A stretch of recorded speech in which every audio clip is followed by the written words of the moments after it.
Okay, take two. Okay, we should be alright with this. The time is just 3 minutes. So I've only got 3 minutes left. Okay. Alright, let's go quickly.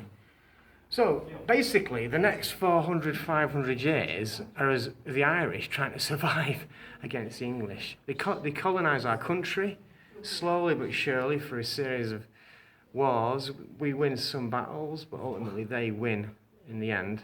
And they colonise the country. By 1706, you've got 95% occupation, which means the Irish are now working for the overlords, mainly English British overlords, okay?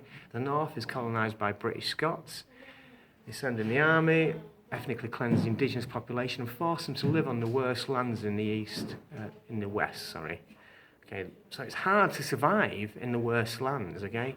And this is the paper sort of, what's it called? The house of cards, which is beginning to be built, which then results in the apogee, or the lowest point in Irish history, which is the Great Suffering, and Gorta Mór, which is the failure of the potato crop by a blight, staple food of most of the Irish peasants, collapses. There's enough food in the country to feed everybody, but the British, mainly English fascist overlords, refuse to feed most of the people, okay? Some are fed, okay? And there's heroic efforts by the Quakers, for example, to keep many people alive.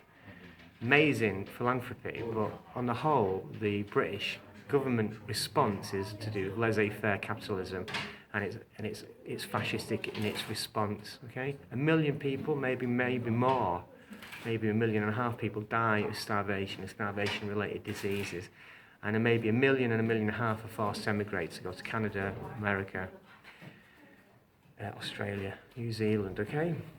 And live there to this day, not really sure of their ethnicity or their cultural truth.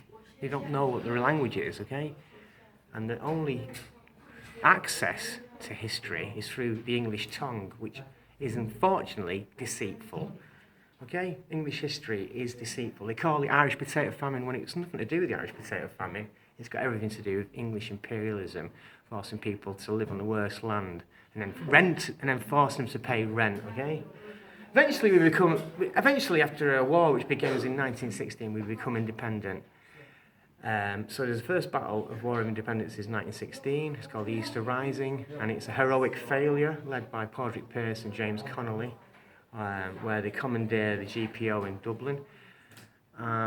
This ultimately leads to independence from the British Empire. In 1948, we become a republic, and then we cut ties symbolically with the British Empire because we associate it with tyranny, and we associate it with racist oppression of our people.